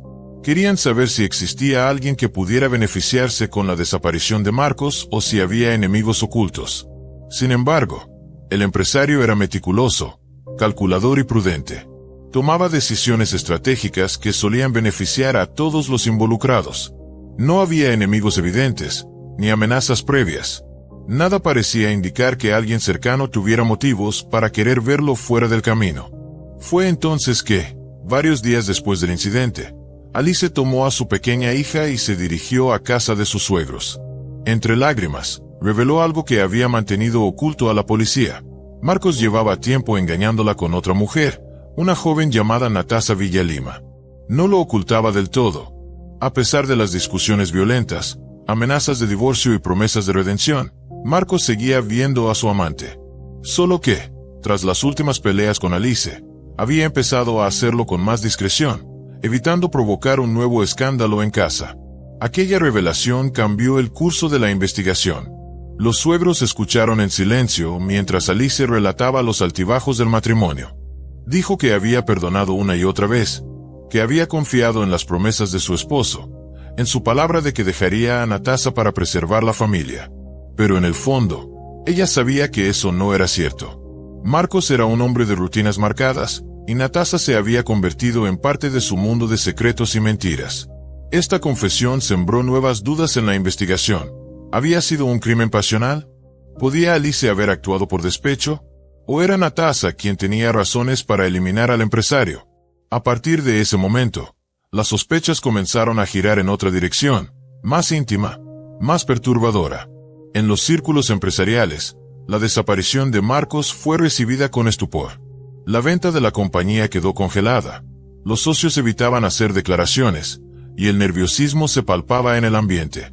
Nadie quería imaginar que el carismático heredero de Yoki pudiera haber sido víctima de un crimen dentro de su propio entorno. Pero cada nueva pista apuntaba a que el misterio no estaba fuera de casa, sino dentro de ella. Las preguntas crecían y las respuestas comenzaban a asomar, oscuras y dolorosas. Una historia de traiciones, obsesiones y secretos estaba a punto de salir a la luz. Y lo que se descubriría, marcaría un antes y un después en la historia criminal de Brasil. Alice, al darse cuenta de que las cosas con Marcos estaban tomando un rumbo irreversible, tomó una decisión definitiva. Sospechaba que su marido ya no solo la engañaba, sino que lo hacía con una desfachatez que rozaba la humillación pública. Contrató a un detective privado para obtener pruebas concretas de la infidelidad. Y las obtuvo. Fotografías y videos confirmaban lo que ya intuía. Marcos salía abiertamente con otra mujer, y lo hacía en los mismos lugares donde antes solía llevar a Alice, como si quisiera dejar en claro que ya no le importaba ocultarlo. Restaurantes, bares y clubes donde todos conocían al empresario fueron testigos de estas citas clandestinas, y ahora también pruebas clave. El nombre de la amante era Natasha Villalima. Lo más impactante fue descubrir que, al igual que Alice, Marcos la había conocido en un sitio de acompañantes. Durante 5 meses, el empresario sostuvo una relación con Natasha. En ese tiempo, no solo le regaló un coche de lujo, sino que además le pagó una suma considerable de dinero para que eliminara su perfil de la plataforma, tal como lo había hecho con Alice años atrás. Las imágenes obtenidas por el detective privado fueron mostradas por Alice a los padres de Marcos.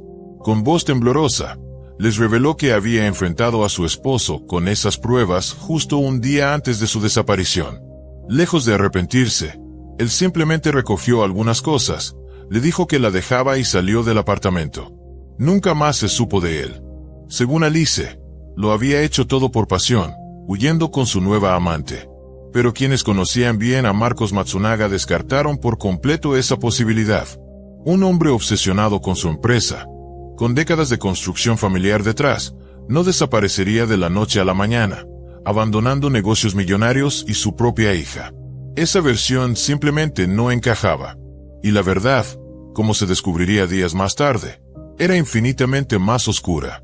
Aproximadamente una semana después, un transeúnte encontró bolsas de basura esparcidas en una zona deshabitada, a más de 50 kilómetros de la residencia del empresario. Lo que descubrió dentro paralizó a la nación. Eran restos humanos. De inmediato, el hallazgo fue reportado a la policía. El cuerpo había sido desmembrado y metido en varias bolsas plásticas. No pasó mucho tiempo antes de que las autoridades confirmaran la identidad de la víctima, Marcos Matsunaga. Lo habían estado buscando por todo Brasil, y ahora lo encontraban de la forma más cruel imaginable. Los peritos forenses determinaron que había muerto de un disparo en la cabeza, y que posteriormente su cuerpo fue descuartizado con una precisión escalofriante. El informe patológico fue claro. Quien lo hizo tenía conocimientos avanzados de anatomía. Posiblemente un carnicero o incluso un cirujano, debido a la exactitud quirúrgica de los cortes. Ante la falta de pistas, la investigación regresó al último lugar donde se vio con vida al empresario, el complejo residencial de lujo donde vivía con Alice y su hija. El edificio contaba con un sofisticado sistema de cámaras de seguridad, cuyas grabaciones fueron analizadas minuciosamente. En ellas se ve a Marcos la noche anterior a su desaparición, bajando en el ascensor para recoger una entrega de comida. Regresa con unas cajas de pizza en la mano, entra a su apartamento, y jamás vuelve a salir. Ni esa noche, ni al día siguiente. A partir de ese momento, el empresario parece haberse esfumado dentro de su propio hogar.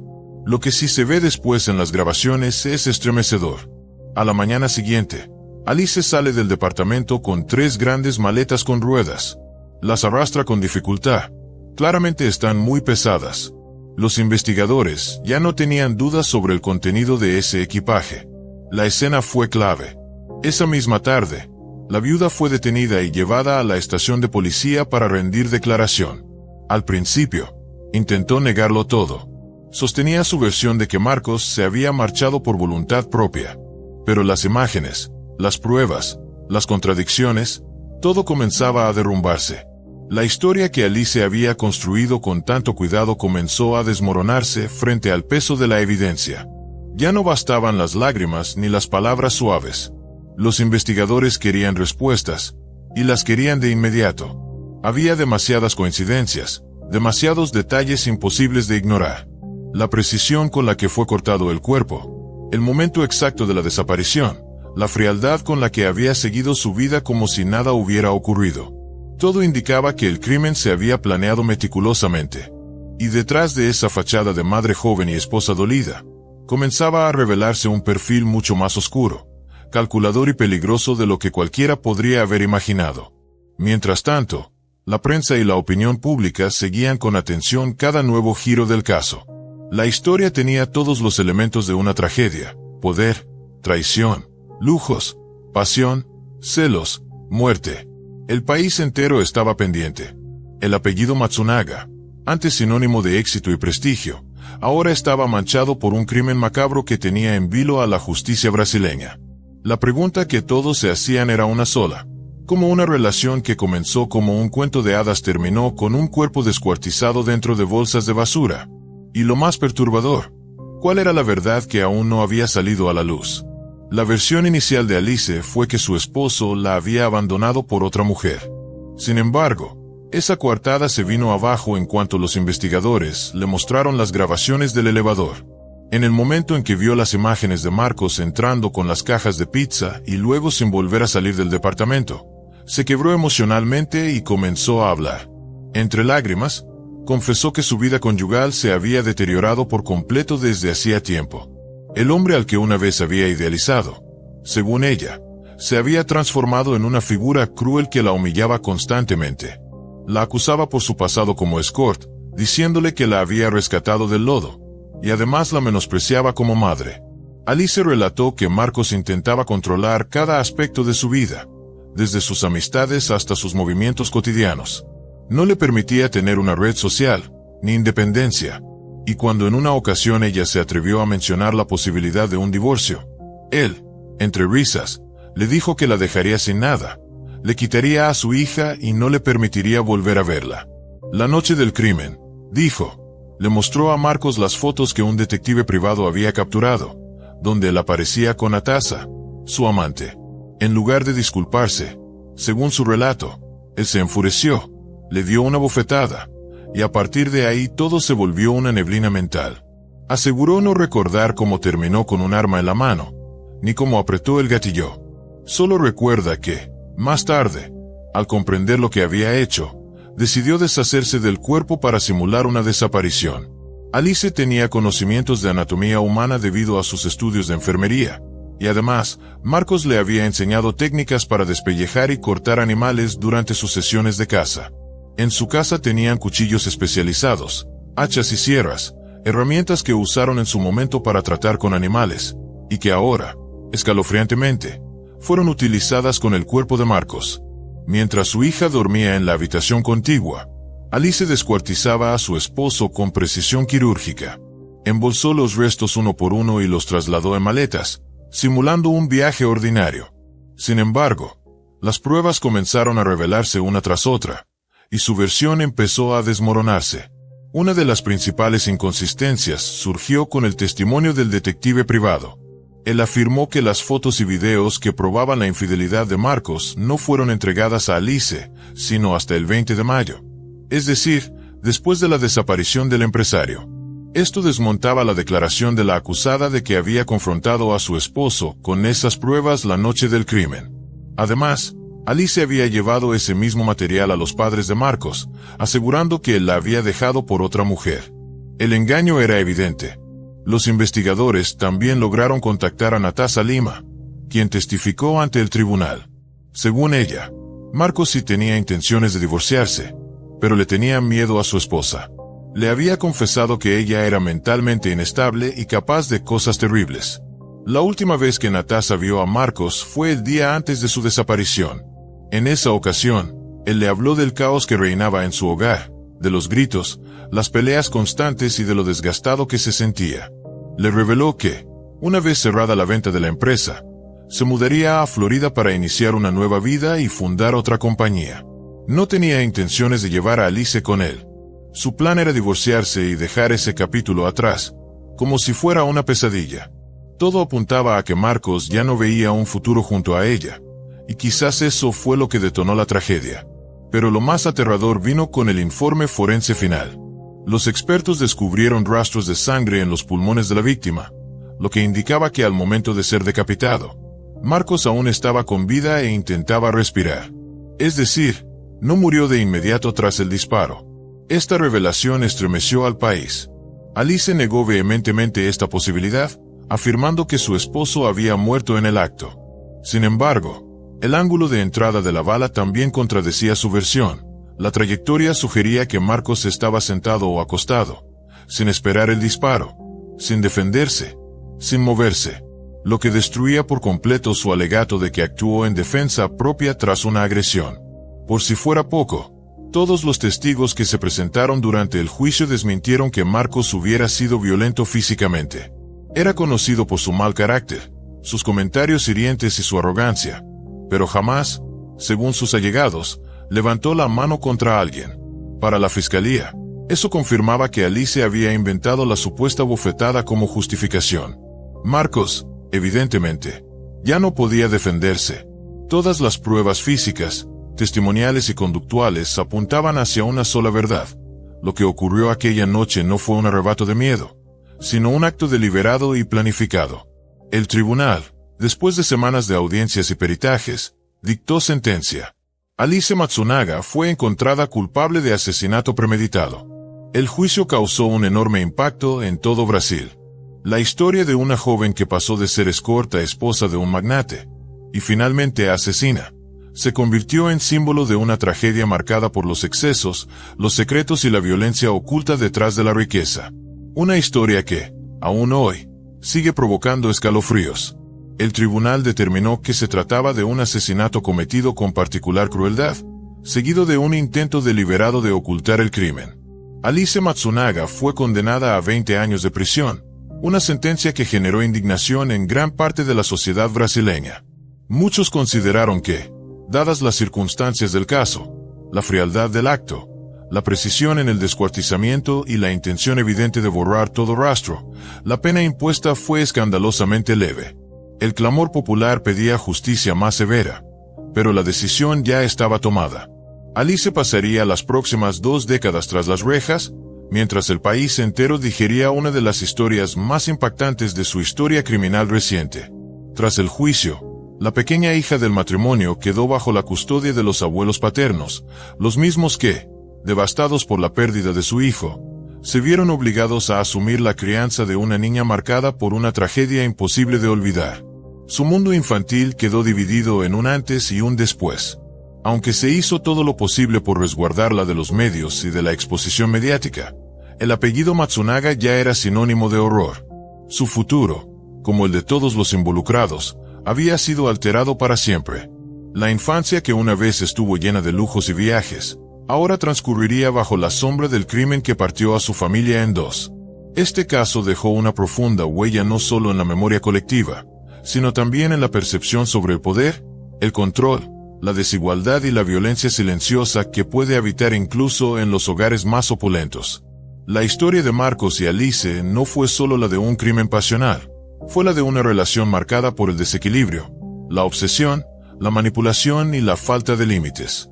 Hoy, su historia forma parte de los expedientes más oscuros del crimen en Brasil, y sigue siendo objeto de documentales, investigaciones periodísticas y debates sociales que intentan descifrar cómo un cuento de hadas puede transformarse, en silencio, en una pesadilla.